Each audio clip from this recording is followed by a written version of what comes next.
जब भी किसी औरत की मौत का ऐलान होता तो मेरे अब्बा सब काम छोड़कर मैयत को गुस्ल देने के लिए चले जाते थे। और ये कोई पहली बार ना हो रहा था, ये पिछले चंद महीनों से अब्बा का मामूल बन गया था। जब भी किसी खातून की मौत की इत्तला आती, अब्बा अम्मा का बुर्का पहनकर मैयत को गुस्ल देने के लिए पहुंच जाते थे। और वापसी पर जेब में पैसों के साथ अब्बा के चेहरे पर खुशी और इत्मीनान देखने लायक होती थी। मैं अब्बा को लाख समझाती रह जाती थी कि अब्बा ये काम गलत है, ये गुनाह कबीरा है। मर्द होकर ना महरम औरतों को देखना तो दूर, गुस्ल देने का अमल अल्लाह को कितना नापसंद होता होगा, मैं सोच कर ही काम जाती थी। मगर अब्बा मेरी एक ना सुनते।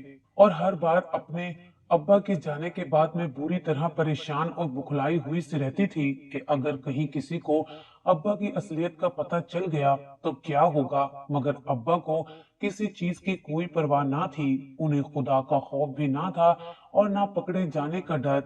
शुरू में ये काम करते हुए मेरे अब्बा को थोड़ा बहुत डर रहता था, कहीं वो पकड़े ना जाएं। मगर अब कुछ वक्त हुआ था कि अब्बा की झिझक खत्म हो चुकी थी। अब तो बस इत्तला मिलते ही अब्बा मेरी मरहूम अम्मा का बुर्का ओढ़कर निकल जाते थे। मैंने कई मर्तबा कोशिश की और उनसे कहा कि मुझे ये काम सिखा दें ताकि फिर मैं ही जाती रहूं।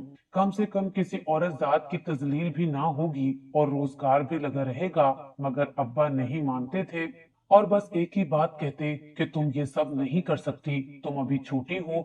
मैं इतनी छोटी भी नहीं थी, मैं सब देख और समझ रही थी। मगर अब्बा तो जैसे अंधे हो गए थे, उनको कुछ दिखाई नहीं देता था। ना इस किस्म के गुनाह से उनके जमीर को कोई फर्क पड़ता था। कभी कभी तो मुझे लगता था जैसे मेरे अब्बा को तो शायद मजा आ चुका था ये गुनाह का काम कर करके। वो कहते हैं ना कि गुनाह के काम में लज्जत भी बड़ी होती है, बस वही हाल मेरे अब्बा का था। मैं तो समझा समझा कर थक चुकी थी, मगर अब्बा फिर भी मेरी किसी बात पर कान धरे बगैर बुर्का ओढ़कर घर से निकल जाते थे। मगर आज अल्लाह की दी मोहलत खत्म हो चुकी थी। आज अब्बा एक जवान और निहायत नेक लड़की को गुस्ल देने गए थे। मगर जो ही मेरे अब्बा जवान लड़की की मैयत के करीब गए, उनका दिल फट गया, क्योंकि मैं अपने वालिदैन की इकलौती बेटी हूँ और मेरा ताल्लुक एक गरीब घराने से है। मेरे अब्बा कमाई के लिए हर वक्त सर तोड़ कोशिश में लगे रहते थे, मगर उनके नसीब में शायद रोजगार ना था। तभी बहुत कोशिशों के बाद हफ्तों में कभी एक दो बार उनको मजदूरी का काम मिल ही जाता था। जबकि मेरी अम्मा लोगों के घरों में मैयतों को गुस्ल देने जाती थी। अम्मा अपना काम निहायत ईमानदारी और लगन से करती थी और इसीलिए अल्लाह ने उनके काम में बरकत भी डाल दी थी। रफ्ता रफ्ता हर तरफ मेरी अम्मा के काम के चर्चे होने लगे।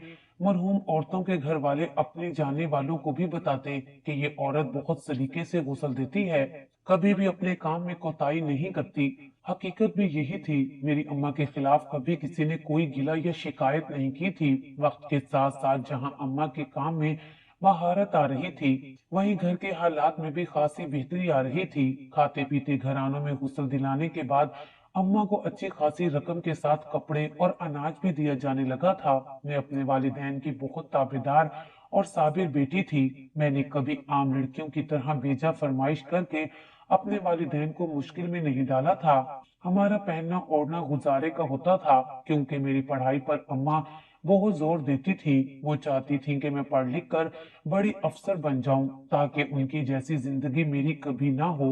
हालांकि मुझे अपनी हालत पर बिल्कुल किसी किस्म का एतराज नहीं था। माना कि हमारे घर की वाहिद कफील सिर्फ अम्मा थी, मगर अब्बा भी तो मेहनत और लगन से काम करना जानते थे। मगर उन्हें कई कई दिन बाद एक या दो दिन का काम मिलता था, मगर वो रोज काम की कोशिश में मुंह अंधेरे घर से निकल जाते थे और शाम को ही घर लौटते थे। वो अपनी मेहनत और कोशिश से मायूस नहीं होते थे और मेरा मानना भी यही था कि अब्बा की मेहनत एक दिन जरूर रंग लाने वाली थी। लेकिन अब्बा को मेहनत में कभी कोई छोटा मोटा दिहाड़ी का काम मिल जाता, मगर ज्यादातर मायूसी ही होती थी। फिलहाल हमारे घर का सारा निजाम अम्मा की मेहनत और लगन की वजह से ठीक चल रहा था। अम्मा की मेहनत को देखते हुए मैं भी खूब दिल लगाकर पढ़ती थी और हर जमात में अव्वल पोजीशन लेकर ही दम लेती थी। पांचवी जमात के इम्तहानात हुए तो मैंने भी अव्वल पोजीशन हासिल की और घर से थोड़ी दूर हाई स्कूल में दाखिला ले लिया। जमात के बढ़ने के साथ साथ रफ्ता रफ्ता अखराजात मजीद से मजीद बढ़ने लगे। दूसरी जानिब अम्मा का काम इस कदर बढ़ने लगा कि तमाम दिन और कभी कभी तो रात को भी वो घर पर ना पाई जाती थी। ऐसे में मैं घर और अपनी तालीम दोनों को मुकम्मल तवज्जो देती थी ताकि अम्मा कम अज कम घर के काम काज के सिलसिले में तो मुतमईन रहे। इसी तरह 2 साल मजीद गुजर गए और मैंने 7वीं जमात पास कर ली थी, मगर मेरा मजीद तालीम को जारी रखने का बिल्कुल इरादा ना था, क्योंकि अम्मा भी इंसान थी, कोई मशीन ना थी। अब उनका बुरा हाल होने लगा था। वो वक्त से पहले बूढ़ी हो चुकी थी, उनके बालों में चांदी उतर चुकी थी। मुझसे मजीद ये सब देखा ना गया। मैंने अम्मा से जिद लगा ली कि मुझे भी अपने साथ ही लेकर जाया करें, ताकि मैं भी आपका काम सीख जाऊं और फिर आपकी मदद करूं, ताकि आपको 2 घड़ी सुकून से बैठना नसीब हो। मगर अम्मा ने साफ इनकार कर दिया और कहने लगी, अभी तो बहुत छोटी है, अभी तो तेरे खेलने कूदने के दिन हैं, मगर तू सारा दिन पढ़ने के साथ साथ घर के काम काज संभालने में हलकान होती रहती है। मैं तुम पर मजीद बोझ नहीं डाल सकती मेरी गुड़िया। जबकि वो खुद अब ढंग से हंसने के काबिल भी ना रही थी। मैंने जितनी जिद की, अम्मा ने मेरी एक ना सुनी और मेरा अगली जमात में भी दाखिला करवा दिया। मगर चंद ही दिन बाद मेरी प्यारी अम्मा एक रात बिस्तर पर लेटी और खामोशी से हमेशा की नींद सो गईं। हालांकि अम्मा बिल्कुल ठीक थी। रात को खाना भी मैंने उन्हें अपने हाथों से खिलाया था। माँ बेटी देर तक बातें करते रहे, मगर जैसे ही मैं सुबह उठी तो अम्मा हमें छोड़कर चली गई थी। मुझ पर अपनी प्यारी माँ के गुजरने पर गोया कयामत टूट पड़ी थी। हमारे घर में कोहराम मच गया था। हम दोनों बाप बेटी का रो रो कर बुरा हाल हो चुका था। अजीब सी उदासी ने पूरे घर पर डेरा जमा रखा था और हम इतने बेबस थे कि कुछ भी ना कर सके थे। कई दिन तक हम अपने दुख में दुनिया को भुलाकर बैठे रहे, मगर फिर एक दिन तो हकीकी दुनिया में कदम रखना ही था। अम्मा के जाने के गम से जरा संभलते ही अब्बा नए सिरे से रोजगार की तलाश में निकल पड़े और रोज ही थके हारे मायूस से घर लौटते, मगर अगली सुबह फिर से कोशिश में लग जाते। यूं करते करते एक माह गुजर गया, मगर अब्बा को कोई ढंग का रोजगार ना मिल सका। अब्बा की परेशानी मुझसे देखी नहीं जाती थी। उनका कोई बेटा भी नहीं था कि उनका हाथ बटाता। अब्बा रोज वापसी में उदास नजर आते। उन्हें देखकर मैं समझ जाती कि अब्बा को कोई काम नहीं मिला।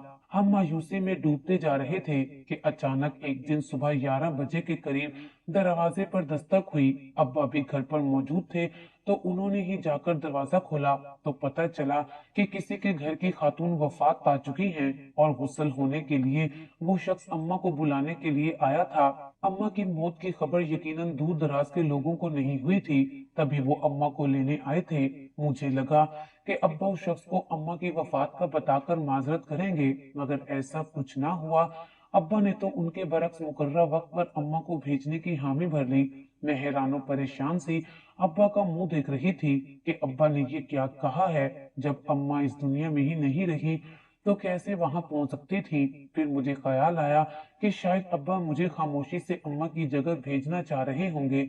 मगर उस शख्स को रुखसत करके जब अब्बा घर लौटे और मैंने पूछा कि उन्होंने अम्मा के बारे में क्यों नहीं बताया, तो कहने लगे, घर पर रिस्क ने खुद दस्तक दी है, मैं उसको कैसे ठुकरा सकता था। मैंने हामी भर ली। उस पर मैंने मजीद परेशानी से इस्तफसार किया कि अब्बा मैं तो इस काम के बारे में कुछ भी नहीं जानती, फिर मैं कैसे ये काम करूंगी, क्या ये गलत नहीं होगा। मेरी बात के जवाब में अब्बा ने जो जवाब दिया वो मेरे रोंगटे खड़े कर गया था। अब्बा बोले, नहीं बेटा, अभी तेरी उम्र ये काम करने की नहीं है। मैंने तेरे लिए हामी नहीं भरी थी, बल्कि मैं खुद ये काम करूंगा। अब्बा की बात सुनकर मेरी तो आंखें बाहर को आ गईं। अब्बा, आप क्या कह रहे हैं? आप कैसे जाएंगे? आप तो मर्द हैं। मैंने बुखलाकर अब्बा को याद दिलाया, मगर अब्बा इत्मीनान से बोले कि अरे बेटा, मैं भी तेरी माँ की तरह बुर्का ओढ़ लूंगा, फिर किसी को कुछ पता नहीं चलेगा। अब्बा ने मेरी बात काटते हुए जवाब दिया। मैं तो बुरी तरह परेशान हो गई और अब्बा को समझाने लगी कि अब्बा, ये गुनाह है, खुदा के वास्ते ये मत करें। मगर अब्बा ने मेरी एक ना सुनी और खामोशी से तैयारी करने लगे। अब्बा मुतमईन थे कि उन्हें कोई पहचान नहीं सकेगा, क्योंकि मेरी अम्मा मरहुमा ने सारी ही जिंदगी लोगों के घरों में मैयत को गुस्ल देने के दौरान मैयत के साथ साथ अपने पर्दे का ख्याल रखा था। और कभी भी कहीं पर पर्दे जैसे अहम फरीजे से लापरवाही नहीं बरतती थी। अम्मा हमेशा पर्दे में रहती थी। शायद ये भी एक वजह थी कि हर किसी को मेरी माँ का काम पसंद था और आज अब्बा का ख्याल था कि वो इसी पर्दादारी का फायदा उठाते हुए खामोशी से ये काम जारी रखेंगे। अब्बा को यकीन था कि किसी को खबर नहीं होगी, क्योंकि वो शख्स कहीं दूर दराज से आया था, तो वो नहीं जानता था कि मेरी अम्मा अब हयात नहीं रही। खैर, मुकर्रर वक्त पर मेरे समझाने और मिन्नतें करने के बावजूद भी अब्बा बुरके को अच्छी तरह लपेट कर अपने काम पर चले गए थे। उनके जाने के बाद मैं बहुत घबराई हुई थी। मेरी जान निकली जा रही थी कि जाने वहां जाकर क्या होगा।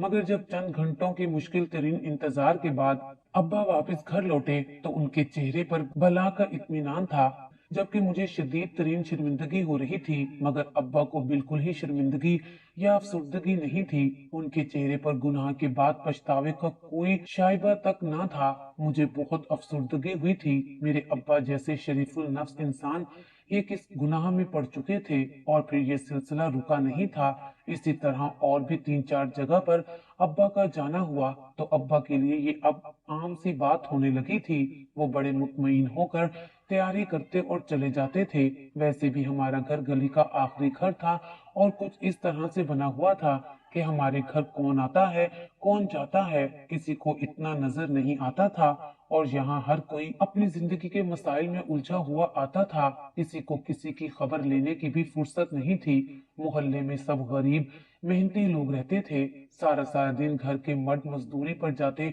और औरतें बड़ी बड़ी कोठियों पर झाड़ू पोंछा करके गुजर बसर करती थी। ऐसे में किसी को अब्बा पर अब तक तो शक नहीं हुआ था। अब्बा ने दूर दराज के लोगों को कह दिया था कि किसी को मेरी जरूरत हो तो मुझे मेरे घर पर ही इत्तला कर दी जाए, ताकि मैं वक्त पर हाजिर हो सकूं। खैर, मेरा दिल तो हर बार घबराता रहता था। मुझे कुछ समझ नहीं आती थी कि मैं क्या करूं। चंद महीने तो बज़ाहिर सुकून से गुजर गए। फिर एक दिन जब अब्बा हमेशा की तरह मुतमईन से अंदाज में तैयार होकर वहां पहुंचे तो अब्बा के साथ ऐसा हादसा हुआ कि जिसने उनकी जान निकाल दी थी। मैं उस रोज भी मामूल के मुताबिक घबराई हुई सी थी। अपने घर में अब्बा के इंतजार की मुंतजिर थी और उस रोज शाम ढल गई मगर अब्बा वापस नहीं लौटे थे। मैं परेशान थी कि अब्बा हमेशा जल्दी वापस आ जाते थे, मगर आज उन्हें बहुत देर हो रही थी। मुझे हमेशा वाला खौफ सता रहा था कि शायद अब्बा को लोगों ने पहचान लिया होगा और यकीनन पकड़े जाने पर अब्बा को पुलिस के हवाले कर दिया होगा। अब मेरा क्या होगा? मेरे पास अब्बा के अलावा अब कोई अपना नहीं था। अजीब खौफ मेरे सारे वजूद पर छाया हुआ था। मैं खौफ से रो रही थी, मगर रात हो चुकी थी। अचानक हमारे घर के दरवाजे पर जोरदार दस्तक हुई और मुझे चंद मर्दों की आवाजें सुनाई देने लगी। मुझे किसी अनहोनी का गुमान हुआ। मैंने डरते डरते दरवाजे पर जाकर सवाल किया कि कौन आया है, तो मुझे जो जवाब मिला वो मेरे होश उड़ा गया था। मेरे सवाल पर किसी मर्द ने जवाब दिया कि बाजी, आपकी अम्मा की तबीयत खराब हो गई है, हम उनके कहने पर उन्हें घर लाए हैं। मैंने इतना सुना और झट से दरवाजा खोल दिया। वो मर्द किसी गाड़ी में अब्बा को ले आए थे। मैंने उन मर्दों की मदद से अब्बा को घर में लाकर उनके बिस्तर पर लिटा दिया। अब्बा का बुर्का और पर्दा अभी तक वैसे का वैसा था। उन मर्दों ने यकीनन उन्हें अम्मा समझकर उनके पर्दे का एहतराम किया था। वो मर्द मुझसे बोले कि बेटी, अगर कोई मदद चाहिए तो हमें बताओ, और अगर अपनी माँ को लेकर अस्पताल जाना चाहती हो तो हम ले जाते हैं। मैंने उनकी बात सुनकर घबराते हुए फौरन इनकार कर दिया और उनसे कहा कि अम्मा की ये हालत पहले भी बिगड़ जाती है, मैं दवा दूंगी तो संभल जाएंगी। वो लोग सर हिलाकर घर से चले गए तो मैंने अब्बा का बुर्का उतारा और अब्बा को चेक किया। तब मुझ पर कयामत टूट पड़ी थी। मेरे अब्बा की हालत मुर्दा इंसान जैसी हो रही थी और अब्बा बहुत मुश्किलों से मुंह टेढ़ा करके बोल रहे थे। उनका सारा वजूद झटके खा रहा था। उनकी हालत बहुत बुरी हो रही थी। मैं अब्बा की हालत पर बुरी तरह रोने लगी थी। मैं समझ नहीं पा रही थी कि अब्बा के साथ ये क्या हो गया था। मैंने अपने हमसायों की मदद से अब्बा को अस्पताल ले जाकर चेक करवाया तो पता चला कि अब्बा को फालिज का शदीद झटका लगा है, जिसकी वजह से अब्बा की दाईं साइड नाकारा हो चुकी थी। मुझे ये सुनकर झटका सा लगा था। मेरे अब्बा सारी उम्र ऐसे ही रहने वाले थे, मैं अकेले उन्हें कैसे संभालती। मेरे पास जो बच्चे कुचे पैसे थे वो सब के सब अब्बा के चेकअप और इलाज पर लग गए थे। जब अब्बा को घर लाई तो मेरे हाथ बिल्कुल खाली थे। घर में थोड़ा बहुत राशन पड़ा था, अब तो कमाई का जरिया भी कोई बाकी नहीं रहा था। मैंने हालात से घबरा कर रोते हुए अपने अब्बा से सवाल किया कि उनके साथ ये सब कैसे हो गया। मेरे सवाल पर अब्बा की आंखों में आंसू आ गए और जो उन्होंने बताया उसे सुनकर मुझ पर कयामत आ गई थी।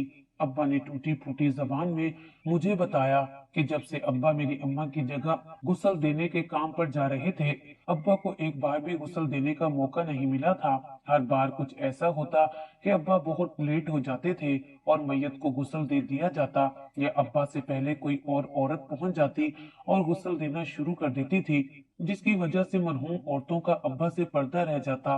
मगर मैयत के घर वाले अब्बा को भी कुछ न कुछ दे देते कि बुजुर्ग औरत दूर से आई है तो खाली हाथ ना जाए। इसी तरह पैसे, कपड़े, राशन दे दिया जाता। ये सब अल्लाह की तरफ से मेरे अब्बा को मोहलत दी जा रही थी और अल्लाह मुझ तक मेरा रिस्क भी पहुंचा देता था। मगर अब्बा उसे अल्लाह की तरफ से मोहलत समझने की बजाय मदद समझकर हर बार इसी तरह मैयत को गुस्ल देने पहुंच जाते थे।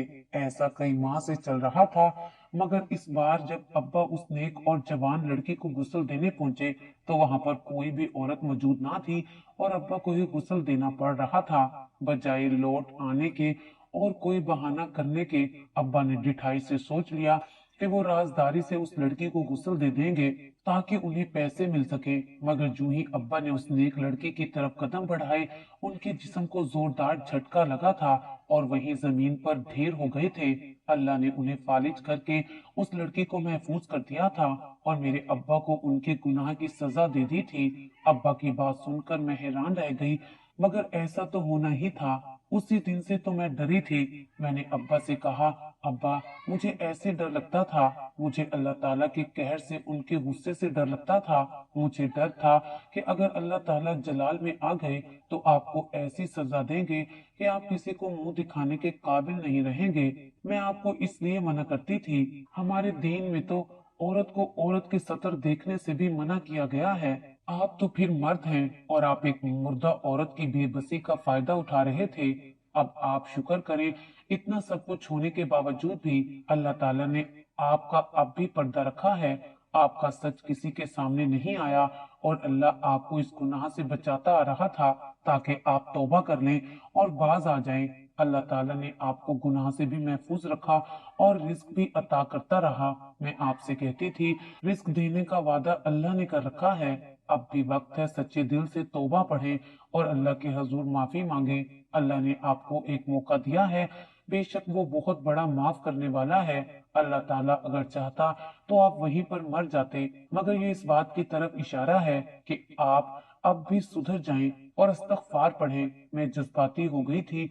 कौन सी बेटी चाहेगी कि उसका बाप इस हाल में उठाया जाए कि उसका रब उससे नाराज हो। अब्बा हाथ जोड़ने की कोशिश करते अल्लाह ताला से माफिया मांग रहे थे और रो रहे थे, गिड़गिड़ा रहे थे, और मैं रोते हुए अब्बा को देख रही थी और दिल में अब्बा के लिए दुआ कर रही थी कि या अल्लाह मेरे अब्बा को माफ कर दे। मैंने उस दिन के बाद से तालीम को खैर बात कह दिया और अब तो ना मेरे पास पैसे होते थे और ना ही अब्बा को उनके हाल पर छोड़ सकती थी। वो सारा दिन बिस्तर पर पड़े रहते, उनके जिस्म का पूरा एक हिस्सा बेकार हो गया था। अब्बा ने बताया कि ये वही हिस्सा है जिस हाथ को मैंने उस नेक लड़की की मैयत की तरफ बढ़ाया था। मैं दिल ही दिल में शुक्र कर रही थी कि मेरे अल्लाह ने अब्बा को एक भी मैयत को गुस्ल नहीं देने दिया। मैं भी एक लड़की हूँ, ये सोचकर ही मैं काम जाती हूँ कि अगर मेरी मैयत को कोई गैर मर्द देखता तो इससे आगे मुझसे सोचा नहीं गया था। मैं मानती हूँ अब्बा का जुर्म बहुत बड़ा था, मगर मुझे मालूम था मेरे अल्लाह की रहमत उससे बहुत बड़ी है। वो अपने बंदों के ऐबों पर पर्दा डालता है, तौबा करने पर माफ कर देता है। अब मैंने भी सोच लिया था मैं अम्मा की तरह यही काम करूंगी। मैंने कुछ गुस्ल देने वाली औरतों की मदद से अम्मा वाला ही काम सीखना शुरू कर दिया ताकि अब्बा का इलाज करवा सकूं और अपना पेट भर सकूं। अल्लाह ताला ने मेरी मदद की और मैं जल्द ही काम सीख गई। अब्बा की हालत रोज बरोज खराब होती जा रही थी। वो बिस्तर से उठ भी नहीं पाते थे। उनके सारे काम मुझे करने होते थे। मैं बाहर जाती तो अब्बा के एक दोस्त जो उसी मोहल्ले में रहते थे, उनको अब्बा के पास छोड़कर जाती ताकि अब्बा का अकेले में दिल ना घबराए। एक साल ऐसे ही गुजर गया।